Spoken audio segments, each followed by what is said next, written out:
Hello and welcome to Leeroy Gaming, where today I'm going to be providing you with my review for the Pyromancer in the Outriders beta build. Now, I've extensively played all four classes and have been kind of theory crafting and deep diving into how to optimize these characters, and especially if you're going to choose the Pyromancer for your first character playthrough from 1 to 30. In this video, I will be telling you what I think overall of the class as far as performance, how it handles the main game mechanics, especially the cover system in this game, how well and effectively it stays alive, what I think of his abilities and how to leverage him effectively, rating him on its overall viability when it comes to speed farming, survivability, and so forth. And then I will be showing you my recommended build for leveling from 1 to 30 that I believe will guarantee that not only are you going to have a blast, but you're going to just blow through all the content and just destroy everything. And finally, I'm going to show you a little bit of gameplay of how I play through the beta, how to strategize, so you can get a feel of how I feel this character will optimally play. Now, because my videos are always a little longer, definitely take advantage of the timestamps below so you can navigate to the parts of video that you want to see.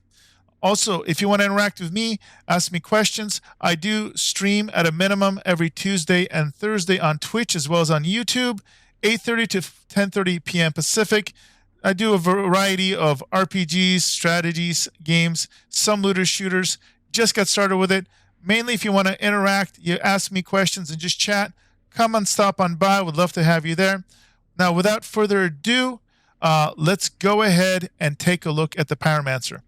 So, Pyromancer, right off the bat, I will tell you, I probably had the most overall fun with this character. I don't know if it's going to be my primary character that I'm going to first level to 30. That may still be the Technomancer, but I love this character. Now, a lot of reviewers have put him down as some of their least favorite. I do think that this character, if you play him efficiently, is going to be more reliant on his skills, his spells, whatever you want to call it, than any of the other classes. But he can really lean heavily into it. Now, for him, the key to his power is really his healing mechanic. What I love about it is that he does not have to be within any given range to get this healing effect. He does not, also, it doesn't seem like he needs to get the kill shot. Whenever you damage an enemy with either your melee attack or one of his special abilities, they get marked for 15 seconds, and if they die, doesn't matter your proximity, you get 24% of your max health.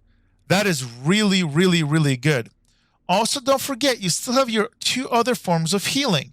Number one, you can always pick up life taps, either skill leech, as you see here, 6%, or like here you see weapon leech, 5%. That's very similar to the Technomancer base ability. I mean, identical. So for every 5% in this case, weapon damage, you auto heal.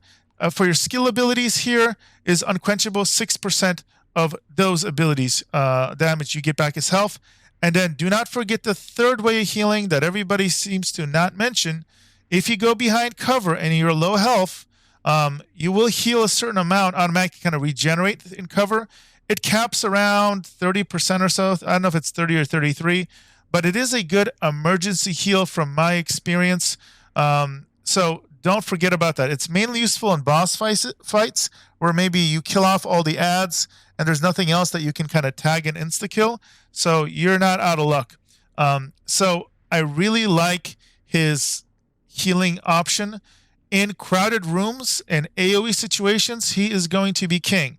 One-on-one against very sturdy bosses, he may struggle some, but I'm going to give you, when I go over the abilities that I recommend you pick as you level up, part of that will be rectified. Okay? Now, viability, survivability, speed, I think his speed is going to be amazing. He's not going to be quite as fast as killing single targets, potentially, as the trickster if you build her out correctly or him out. But for AoE, I don't know if anybody's going to be able to beat him. In AoE, survivability, very, very strong. Doesn't need to rely on cover. Is going to be able to run and gun very, very effectively. So I think overall, going to be a very, very solid performer. Now, this is going to be based also off the build I recommend, which is going to be a very heavy Tempest build, okay? So where we're going to start here is you're going to be getting a lot of anomaly power. That's going to be huge. And again, for those that don't know, anomaly power is basically like your spell power. It's going to increase your ability damage. So you're going to right off the bat start with 6% ability there. You're going to get World Ablaze. Your explosives are going to be huge. You're going to be using potentially 2 of these abilities as you level up. So that's very, very, very big. You're going to then get an additional anomaly Archmage node here. Now, at this point, you will probably want to dip into with fire and rifle. So activate an explosive. So initially, it's going to be your thermal attack, 45% extra weapon damage. And then you're going to want to move on. You do have a choice here. So I don't know at high end how squishy he's going to be. So you can reduce elite damage against you by 10%. But I would innately, if you want to push it and be a little bit more glass cannony, get this 10% extra damage because you're going to be marking everything with your abilities. So that's just an extra 10% damage, which is not bad. You're going to get more anomaly power there. This is going to Inferno Bullets. You will most likely get it, but it's going to depend on, again, ability low later. So for now, I would say you can pick it up early on, and you may or may not spec out of it, depending how you perform, okay? Then you're going to move on, and I would take Burn Afflicted on enemies deals an extra 20% more damage on higher difficulties when things don't insta-die, okay? If you're doing faster content, you might get gifted temporarily because this is going to give you flat base damage. If your things die quickly, you're not even going to get that burn as much of that dot effect. So keep that in mind. You're going to go on to Archmage, get that extra 6% anomaly power. And then you're going to want to pick up with fire and anomaly here. So when you activate those explosives, now your anomaly power is an extra 12%. Don't underestimate that for 10 seconds. You're going to be constantly spamming these.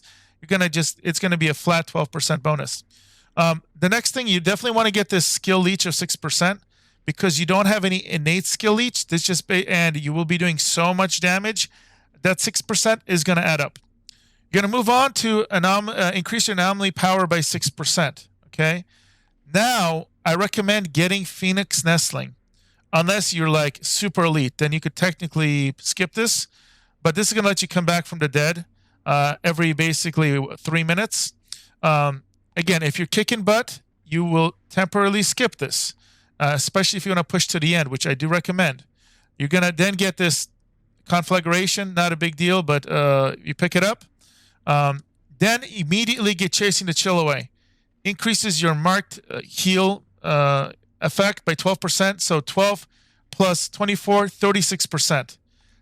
Anytime there's AoE, lots of mobs in a room, you're just going to be no problem. Capped off 24/7. You're going to get this Flames that burn twice, extra 10% against elites, not a big problem. And you definitely get World Ablaze, explosive reduction, a cooldown reduction by 15%, and you're going to finish off the main line here with Grave Ablaze. Increases explosive skill base damage by 30%. Because this gets multiplied by everything else, this is going to be very, very significant to your damage. Now, here is where your choices lie. Okay, you're gonna want to go up here to Gifted, and then get Wildfire, which increases all skilled cooldowns by 10%. Okay, and that's big because you do tap into 2 different skill lines. Okay, then the real question is this: do you need Phoenix Nesting? And do you need Phoenix? This is incredible, but it takes an extra 2 points away from you. Being able to come back every 2 minutes and 15 seconds with full health is amazing. If you push really hard content, or if you're not that great at this game, probably get this. But that's going to mean you can't get everything else. And you're going to need to choose, because you're going to have to basically sacrifice Inferno Bullets if you want to get both of those. But I like this, increasing basically your weapon damage by 15% of your anomaly power, which will be gigantic. So this is a big DPS hit if you need that. If you do, don't worry about it. You're just going to survive a little longer. And then if you are really elite, you can basically get neither of these, then get this one. And you do have an option of getting this right here. Increases damage by 20% against enemies below 30% health. Execution, basically, phase. So against bosses who have a lot of health, that's a long time that you may spend below 30%. And especially since these bosses love casting heals as they're almost dead, this helps you kind of burn them down before they have that chance. So again, that's going to depend on whether you need this help of the Phoenix Nestling and Phoenix Rising. Now, as far as the actual skills you're going to want to use, I 100% for additional survival recommend Feed the Flames. There's lots of ways you can buff it with different gear mods, but at its core, it has a pretty fast cooldown. It's going to basically immobilize enemies. That's what the Ash does. And it's going to damage them and heal you. It's a great emergency heal against bosses. So some people said, or everybody basically said, oh, only the technomancer has a healing spell. Technically, he has a healing spell too. But it does rely on hitting something, obviously, and it can't heal other people. So I don't see a scenario where I don't get this. Now, your other two abilities, you're going to start with Thermal Bomb and get the mod that lets you cast this twice or more as fast as you can. This is insane. When you combo this, you're going to be blowing everything up. It also acts as an interrupt against bosses. It puts a dot on. It's amazing. And then early levels, you're probably going to want to get Heat Wave. Heat Wave is great because, again, it adds burn. It's got a long range. Both of these abilities you can target through walls and terrain. It's amazing, as you'll see in a second. Now, if you want to be elite, something that I've been messing around with is instead of that, you can actually get Overheat. But this would be the best if you can have a gun that applies burn, like off a proc. Because notice here, it has a huge AoE. It does interrupt, which is great, but its base damage is junk. 10 is horrible. This is only good if you can basically spread thermal bombs and through another method, a fire effect. If you do that, then proc this, you're going to do a ton of damage AoE and interrupt. It can be very, very deadly. But again, that's for more advanced players, and it's still temporary. Because what you're really going to want is this final ability. I don't remember the name of it, but it's basically the ability you're going to see in just a second if you watch the combat part of this video. It's this giant inferno that comes down and burns the target. Going to be great for burning down bosses, for example, and it's going to be a nice combo with the thermal bomb, which is better for AoE and targeting weaker enemies so they blow up and damage other people. And then basically anything tough you're going to take out with that level 22 ability. So, but you're not going to get that early on. So early on, you can mess around with Heat Wave. You can mess around with Overheat. You can even get the fire bullets. That could be useful. But as soon as you get 22, I recommend that combo, as I mentioned. This level 22 ability, Feed the Flame, and Thermal Bomb. Now, let's figure out. Let me show you how I play this character. And again, super addicted to this character. Now, if you didn't see my Technomancer video, literally in the middle of the demo like this, I got my first legendary live. And I was in total shock since I've played this quite a bit and I hadn't gotten a single one. So that was pretty nice. All right, so notice I just marked him through the walls. And as my health goes down, I use my little heal. Tap. Oh, I'm not even using the right gun. There you go. Cooldown's already down. Oh, look at that. Oh, you're trying to run, right? Yep, nope. Now check out this ridiculous range on this. There you go. And if you're looking at my health, it's kind of nuts. And look at that cooldown. It's almost off the cooldown. So we're going to do this guy here. We're going to do this one. Both through the walls. There you go. Let's blow him up. Didn't quite get that. Tried to be cool with it. Kind of failed.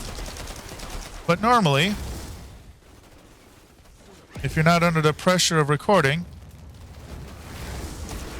you should be able to, oops. There you go. And now again, that goes through the walls. There you go. Causes the AoE blast and just blew up 2 other guys. That AoE blast is ridiculous. Another one.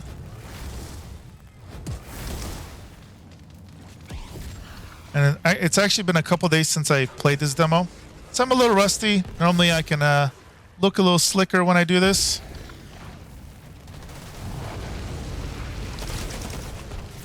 There we go. And there were 3 enemies there, and they're all dead. The only time my health was at all in danger was when I was kind of not quite as focused as I should be. And now let me show you the boss.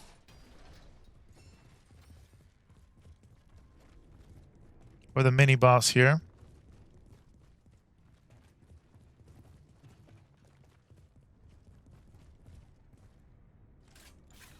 Alright, let's go ahead and give this boss a try. He tends to be tricky for this character. Just because his mechanic, they get the swarming enemies, but he's got the flame dropping down and he likes to heal a lot. What I like to do is I like to tag the ads. And try and AoE blow him up. So it catches him in the blast. And burn him. And you need to interrupt them. There we go.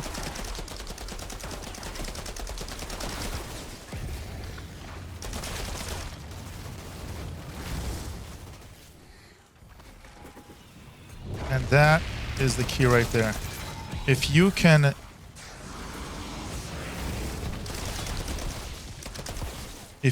get him AoE blasted, and then you can interrupt that first heal, you're good. Takes a little extra strategy because, again, you don't have that single target burst. But as you saw here, very, very doable. If we have any luck of loot, nah, nothing too special. And eliminate him. So that's basically the strategy. And it only gets more powerful as you kind of gear up and get those talent nodes. You just want to tag enemies that are bunched up, or again, non-elite enemies with your thermal blast. And then try and blow them up either with your guns, or you can do with your other flame attack.